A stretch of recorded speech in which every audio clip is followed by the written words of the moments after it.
Fala pessoal, sejam muito bem-vindos a mais uma aula desse curso. Nessa aula, dando continuidade à última aula, onde a gente abordou a nossa moeda energética, o ATP. Você viu na última aula que a nossa energia que o organismo utiliza, a nossa moeda energética, ela tem um estoque limitado dentro da célula muscular, apenas 3 a 4 segundos, em média, no máximo de exercício a gente consegue obter através do ATP que já está dentro da célula, e por isso o organismo ele conta com caminhos, ele conta com vias energéticas responsáveis por fazer a ressíntese desse ATP.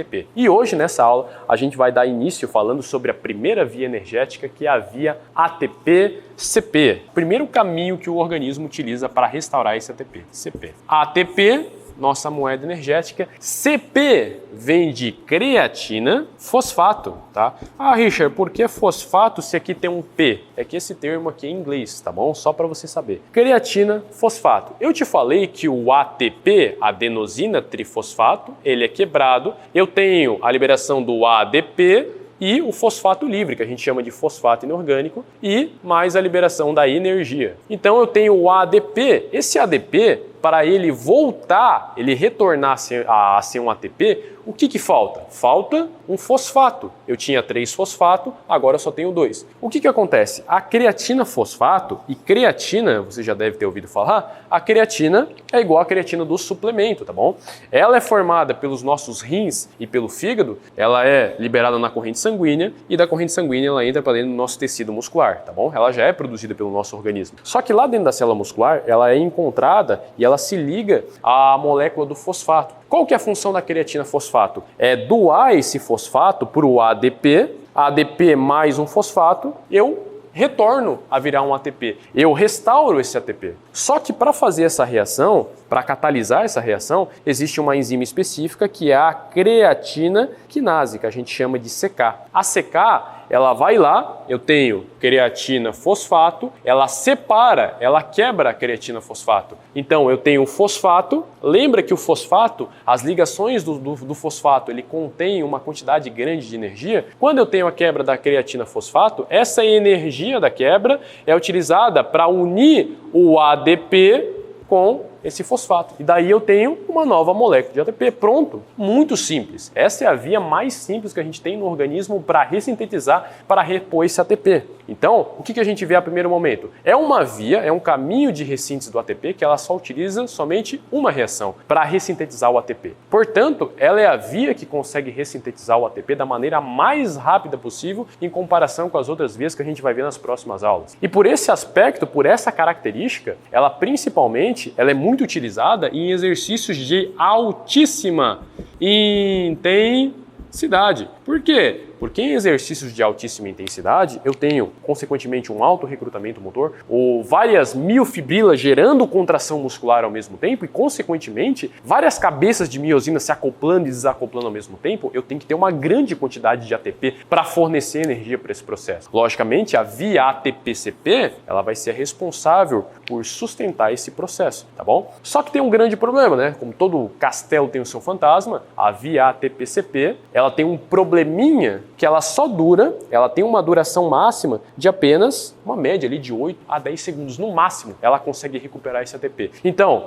lembra que os 3 a 4 primeiros segundos do exercício, a gente tem um ATP dentro da célula muscular que ele já é responsável por sustentar esse determinado tempo. Só que a partir do momento que o primeiro ATP já é quebrado, a via ATP-CP ela já entra em ação, quebrando a creatina fosfato e esse fosfato se combinando ao ADP para formar o ATP. Então, desde o início do exercício, aqui quando eu comecei a minha contração muscular, eu já começo utilizando a via da creatina fosfato e ela dura aproximadamente, no máximo, 8, 10 segundos, tá? A maioria das literaturas coloca esse tempo aí pra gente. Então, é uma via que ela consegue ressintetizar, reformar, restaurar o ATP muito rápido, só que em consequência é uma via de curta duração. E, portanto, depois desse tempo aqui, na próxima aula, a gente vai entrar na próxima via que vai dar conta desse processo para restaurar esse ATP depois desse tempo aqui. Como ela só restaura o ATP até 10 segundos, Você não coloca o seu aluno para fazer um exercício, sei lá, um exercício no treinamento resistido, ele faz o exercício por 10 segundos e ele tem que parar. Não, o que acontece é que ele consegue continuar o exercício. Muitas vezes, talvez ele não vai conseguir continuar o exercício na mesma intensidade, só que ele consegue continuar porque depois, aproximadamente de 10 segundos, vai entrar outras vias, outros caminhos que o organismo vai utilizar para restaurar esse ATP aqui, tá? Então, de maneira bem simples, de maneira bem básica, essa é a via TPCP. Agora a gente vai entrar num aspecto crucial, que é o seguinte. Você falou, Richard, que desde o início do exercício, essa via é utilizada. Só que essa via, ela não é utilizada somente em alta intensidade. Eu te falei que ela vai ter um proveito muito bom em ser utilizado em altíssimas intensidades. Só que ela é utilizada desde o início do exercício até 8 a 10 segundos, tá bom? Para que fique bem claro para você. Você ainda pode se perguntar a seguinte questão, Richard, mas como que a creatina quinase, ela fica sabendo a hora que ela tem que atuar? Eu te falei que a creatina quinase é uma enzima. Lembra o que é uma enzima? Uma enzima é uma proteína que ela tem uma função em uma determinada via metabólica, tá bom? A creatina quinase, ela tem a função de ir lá e quebrar a creatina fosfato. Esse fosfato se liga ao ADP e forma ATP. Como que essa creatina quinase, ela fica sabendo a hora que ela tem que trabalhar, a hora que ela tem que atuar? Bom, lembra quando eu te falei de metabolismo, te falei das enzimas? As enzimas, elas não geram, elas não criam reações, elas apenas alteram a velocidade que uma determinada reação vai acontecer. E as enzimas no nosso metabolismo, elas são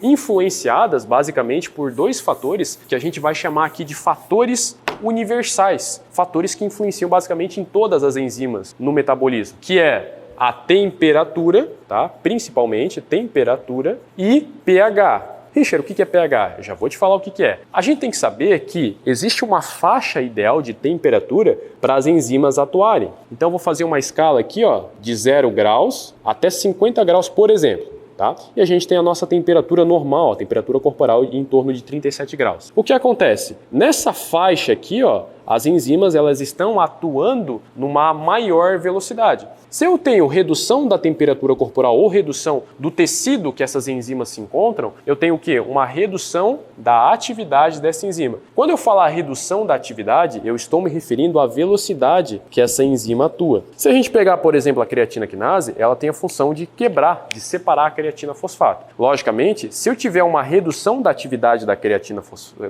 quinase, ela vai quebrar a creatina fosfato de maneira mais lenta. Se eu tiver um aumento da atividade, um aumento da velocidade, eu vou ter essa creatina quinase sendo capaz de quebrar a creatina fosfato de maneira mais rápida. Se eu tenho um aumento muito abrupto também na temperatura corporal, eu também tenho uma redução da atividade enzimática. Ou seja, o que eu estou falando? Existe uma temperatura ideal, uma faixa de temperatura ideal, onde essas enzimas elas vão operar no máximo desempenho. Aonde que está essa faixa? Temperatura corporal em torno de 37 graus. Só que o seguinte, se eu tenho um pequeno aumento na temperatura corporal ou na temperatura do tecido que essas enzimas estão inseridas, que essas enzimas se encontram, por exemplo, lá no tecido muscular, se eu tenho um aumento pequeno, mais significativo, de 37, por exemplo, para 40 graus, eu verifico um aumento na atividade das enzimas. Ô, louco, Richard, mas você não acabou de falar que quando eu tenho um aumento na temperatura, eu tenho redução da atividade das enzimas, quando eu tenho um aumento muito abrupto, que sai fora dessa faixa. Mas se eu tenho um pequeno aumento, por exemplo, de 37 graus para 40 graus, eu tenho um aumento da atividade, um aumento da velocidade que essas enzimas atuam. Por exemplo, a creatina quinase, ela atua quebrando a creatina do fosfato.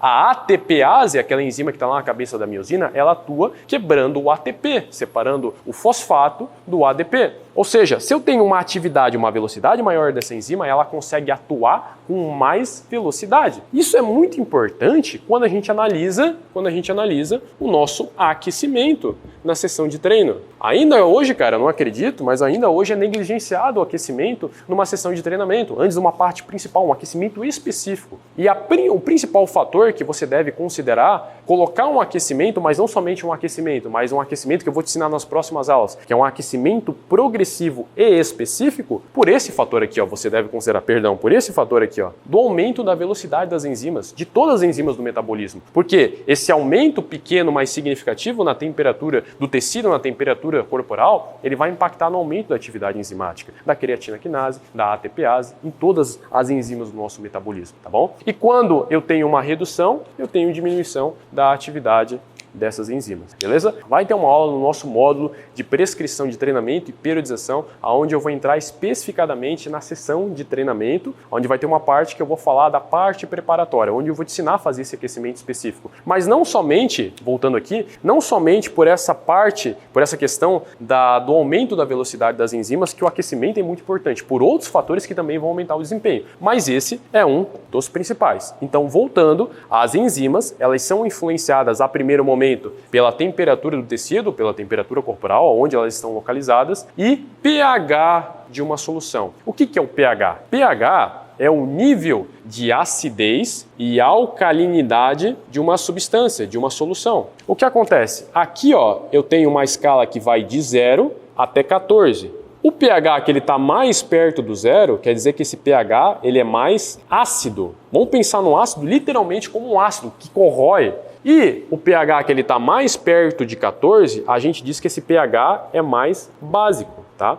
Por exemplo, eu tenho substâncias, inclusive que a gente vai ver na próxima aula, que quando são liberadas, elas acidificam, elas deixam o meio, pode ser o sangue, pode ser um meio intracelular, mais ácido. É o exemplo da molécula do íon de hidrogênio. O íon de hidrogênio, quando liberado, ele acidifica o pH. A mesma coisa que nem eu falei para você da temperatura, as enzimas, elas atuam numa faixa estreita, numa margem, onde elas conseguem ter a máxima velocidade, o máximo desempenho. Aonde que está essa margem? No pH, que a gente chama de neutro, que está mais ou menos em torno de 7,4. No pH neutro, ou seja, nem ácido e nem básico, a gente tem a maior atividade enzimática. Só que não acontece que nem na temperatura, que um pequeno aumento da temperatura gerava um aumento na atividade enzimática, ou seja, na velocidade das enzimas. Aqui no pH isso não acontece, tá bom? A gente tem essa faixa estreita, se sair tanto para cima um pouquinho, tanto para baixo, a gente já tem redução da atividade das enzimas, tá bom? Então, tanto se o meu pH ficar mais ácido, no caso por esses íons de hidrogênio, que a gente vai ver na próxima aula o que eles fazem na célula muscular, que eles também vão estar associados com um mecanismo de fadiga muito importante, eu vou ter redução da atividade, a redução da velocidade que essas enzimas vão atuar.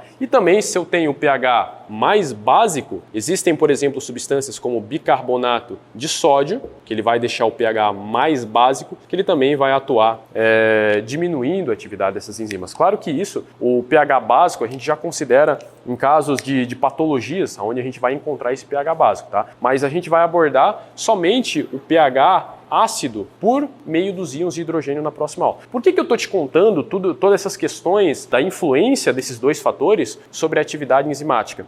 Porque esses dois fatores, eles influenciam de forma universal em todas as enzimas do metabolismo. Só que existem enzimas específicas que elas são influenciadas, olha o nome, elas são influenciadas pelo que a gente chama de moduladores. O que são moduladores? Moduladores são substâncias, são moléculas que aparecem dentro da célula, que elas influenciam na atividade, na velocidade dessa enzima. Dois principais moduladores que influenciam praticamente em todas as enzimas das nossas vias energéticas são o ATP e o ADP. Eu te falei anteriormente que o ATP é a nossa moeda energética. Eu tenho a quebra do ATP, o ATP é quebrado, eu tenho o ADP mais fosfato. Então, o ADP, ele simboliza o seguinte, ora, eu tinha ATP e agora está aparecendo ADP, perdão. Se está aparecendo ADP, quer dizer que a energia está sendo utilizada. Logo, a minha via energética, ela vai ter que começar a trabalhar para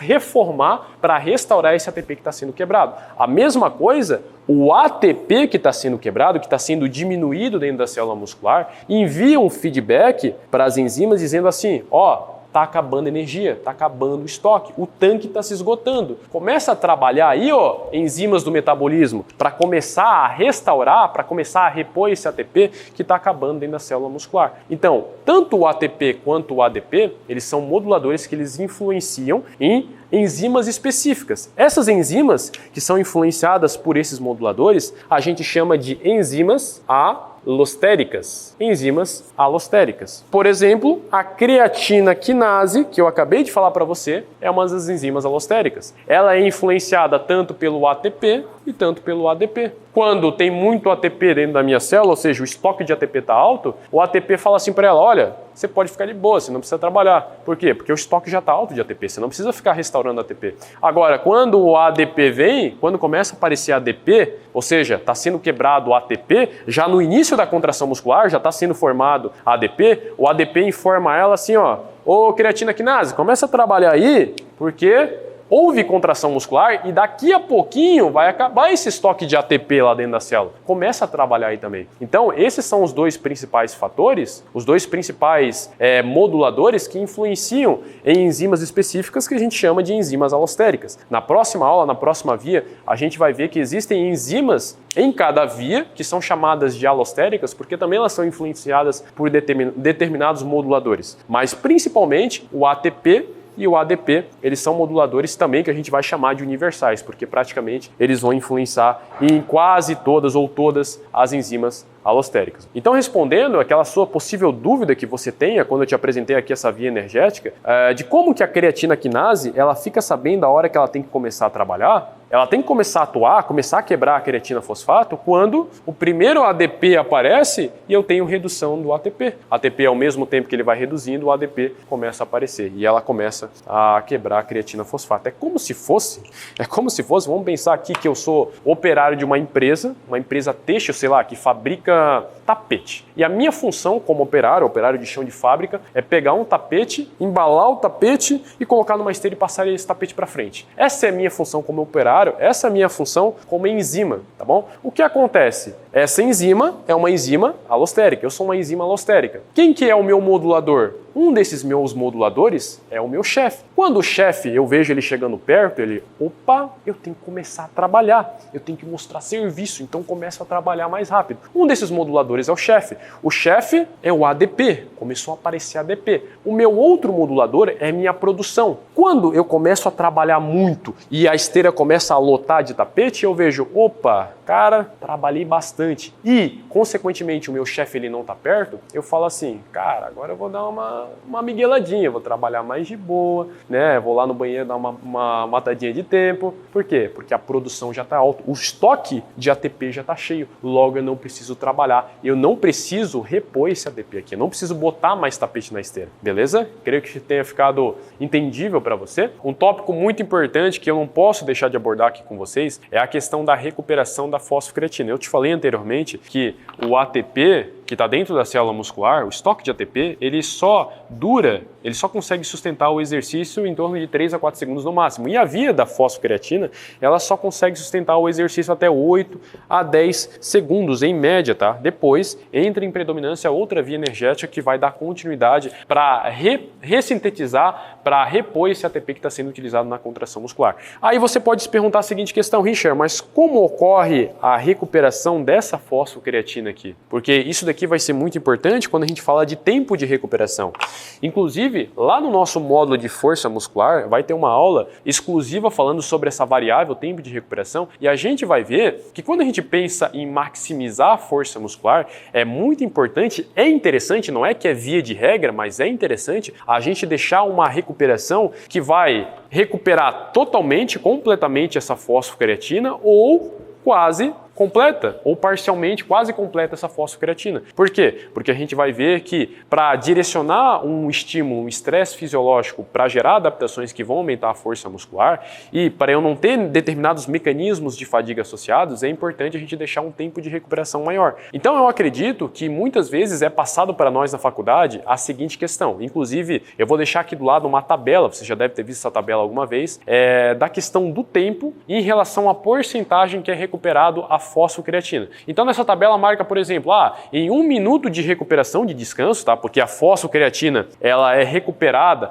ela é reposta no descanso, entre as séries, no treinamento resistido, por exemplo, e você já deve ter visto essa tabela aqui. Tem a parte do descanso e a parte da restauração em porcentagem da fosfocreatina. Então, por exemplo, em 1 minuto é reposto cerca de 75% do estoque de fosfocreatina. E de antemão, eu não vou entrar nessa tabela aqui com vocês, eu nem sei se é realmente exatamente isso, porque isso daí é de uma maneira muito generalista, de uma maneira que não compreende realmente o processo da ressíntese da fosfocreatina que eu vou passar aqui com você hoje. A gente vai ver que a recuperação, tanto ela ser mais rápida ou mais lenta, vai depender exclusivamente do indivíduo. Vai depender de algumas variáveis, algumas adaptações fisiológicas que o seu aluno pode ter, que vai fazer o seu aluno recuperar mais rápido a fosfocreatina em comparação com outro aluno. Então a gente tem que entender primeiramente como que a fosfocreatina ela é ressintetizada lá dentro da célula muscular. Eu falei para você que a gente tem a enzima creatina quinase e essa enzima creatina quinase ela quebra a creatina do fosfato, ela separa. Então eu tenho creatina separada do fosfato. A energia liberada disso aqui é usada para unir o ADP com esse fosfato aqui. E daí eu tenho a ressíntese do ATP. Só que existe outras formas dessa enzima. A gente chama de isoforma. Tá bom? Nossa, Richard, que nome complexo. Cara, isoforma nada mais é do que uma forma diferente daquela enzima. Então, essa enzima, creatina quinase, que quebra a creatina fosfato, a gente chama de creatina quinase A. Tá bom? Com esse azinho no final. Existe a creatina quinase, que ela também está no sarcoplasma da célula muscular, que é a creatina quinase C, que a gente chama de C porque ela é citosólica, está no citosol da célula muscular. E existe a creatina quinase, que a gente chama de MI, creatina quinase mitocondrial, que ela está, obviamente, lá dentro da mitocôndria. A mitocôndria é uma organela que ela é responsável pela produção de ATP pela via aeróbia que a gente vai falar lá na terceira aula desse módulo que eu vou te colocar, tá bom? O que acontece? Essas enzimas, elas utilizam a energia do ATP, olha só a loucura, ela utiliza a energia do ATP para recuperar a fosfocreatina. Então, o que ela faz? Ela pega um ATP, ela quebra o ATP, na quebra do ATP eu tenho o ADP e mais o fosfato.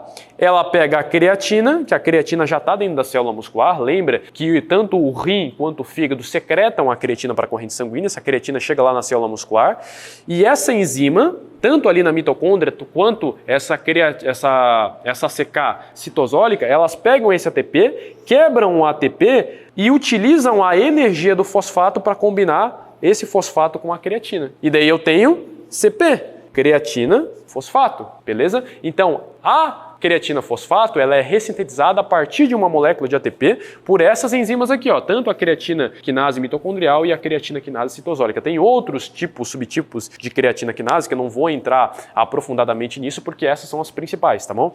O que acontece? Esse ATP, no período de recuperação, ele é devido principalmente, ele é provindo da nossa próxima via que a gente vai estudar na próxima aula, que é a via da glicólise, via glicolítica, ou também chamada de glicólise anaeróbia, glicolítica. E essa via, a gente vai ver que ela se trata da quebra da glicose.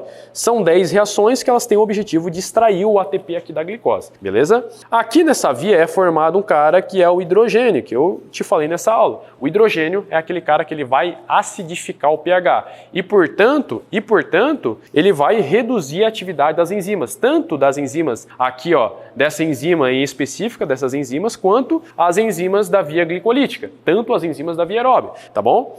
Esse hidrogênio também ele está associado com um mecanismo de fadiga lá dentro da célula muscular que eu vou te colocar na próxima aula, tá bom? Então esse hidrogênio ele vai ser responsável por um dos mecanismos de fadiga. A gente tem vários mecanismos, várias moléculas que geram fadiga dentro da célula perifericamente e a gente tem fadiga a nível central também, que eu já vou falar para você em outro modo. Mas o que você precisa saber é que durante a série, como a gente utiliza todas as vias energéticas, a gente também utiliza a via glicolítica. A gente também tem produção do hidrogênio. A gente também tem redução ao longo da série da atividade das enzimas. E o que acontece? No período de recuperação, a gente tem esse hidrogênio lá dentro da célula muscular. E a via glicolítica, ela vai produzir o ATP, depois a gente vai ver esse processo.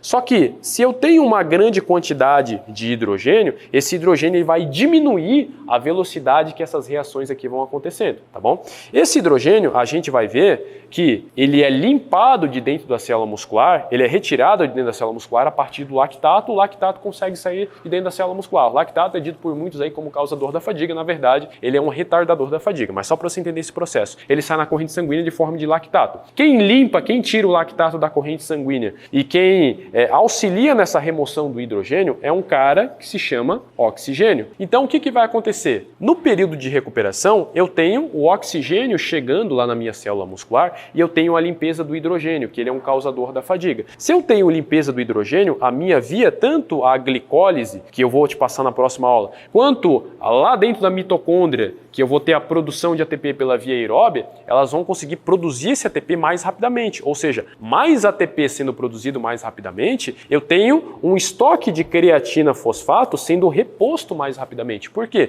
Porque eu tenho ATP, eu tenho mais ATP para aquelas enzimas utilizarem tanto a creatina quinase C, que está aqui no citosol, tanto a creatina quinase mitocondrial, que está lá dentro da mitocôndria. Então, o que vai acontecer? O indivíduo, o seu aluno que tem a maior chegada de oxigênio lá dentro da célula muscular e lá na mitocôndria, ele vai ter uma recuperação de fosfocreatina aumentada. Inclusive, já foi mostrado que atletas de endurance, ciclistas, corredores, eles têm uma recuperação da fosfocreatina muito mais rápida em comparação com indivíduos sedentários, em comparação com indivíduos que treinam em outras modalidades. Por quê?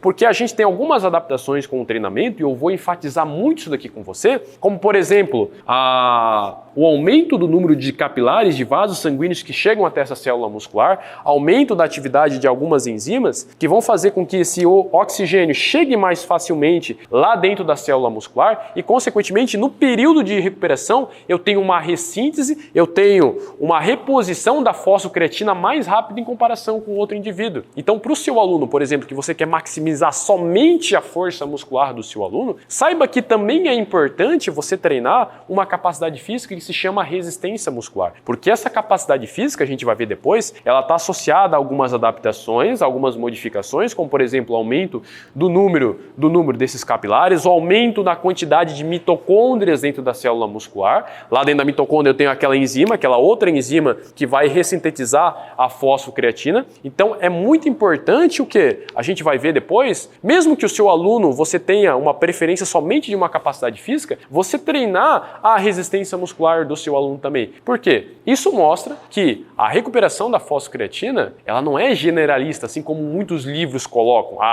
1 minuto todo mundo recupera 75% da fosfocreatina. Não, isso é muito variável. A recuperação da fosfocreatina, ela é individual, vai depender principalmente do nível de resistência muscular do seu aluno. Indivíduos que têm uma chegada de oxigênio em maior quantidade dentro da célula muscular, eles conseguem recuperar a fosfocreatina de maneira mais rápida, tá bom? Em última análise, você deve ter se perguntado, bom, Richard, essa via, ela utiliza a creatina ligada ao fosfato. Creatina eu conheço que é aquele suplemento lá da creatina. Se eu tomar creatina, eu vou ter mais creatina dentro da minha célula muscular e, consequentemente, o meu aluno vai ter mais desempenho? Sim, ele vai ter mais desempenho.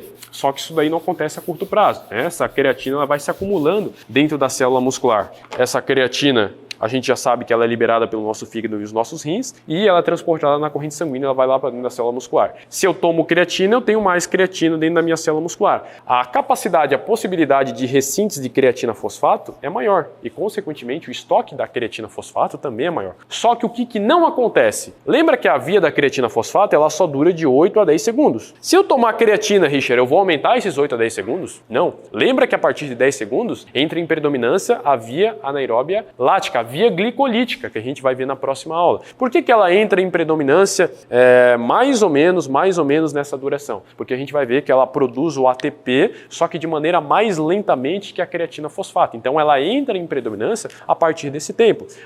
Se eu utilizar a creatina, eu vou aumentar esse tempo da via ATP-CP? Não. Ele vai ficar entre 8 a 10 segundos. Só que você vai aumentar uma coisa que a gente chama de resistência de curta duração. Ou seja, o seu aluno, ele conseguir sustentar uma alta intensidade por um período um pouquinho maior. Então, por exemplo, vamos pegar aqui um exemplo da corrida. O seu aluno ele vai dar um tiro de 100 metros, tá? Então, vamos supor que ele iniciou aqui, até os 50 metros, ele iniciou aqui, em 0 km por hora.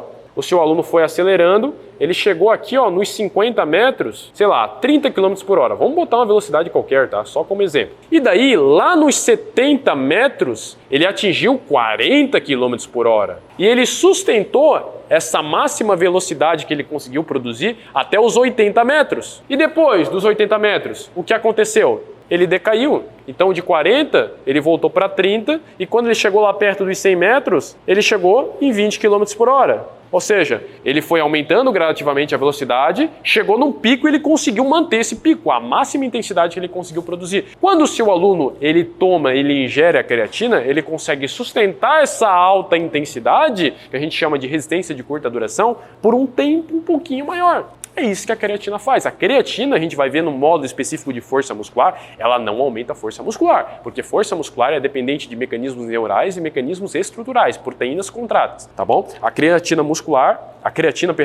A fosfocreatina, ela é substrato energético, então, portanto, ela vai aumentar somente a resistência muscular, beleza? Eu espero que você tenha entendido essa aula, bastante conteúdo, tá? Eu espero que você tenha anotado tudo, é muito importante, porque na próxima aula a gente vai falar da via que dá continuidade depois, aproximadamente ali de 10 segundos. A via glicolítica, ou também chamada de via anaeróbia lática. Te espero na próxima aula, um grande abraço e tamo junto!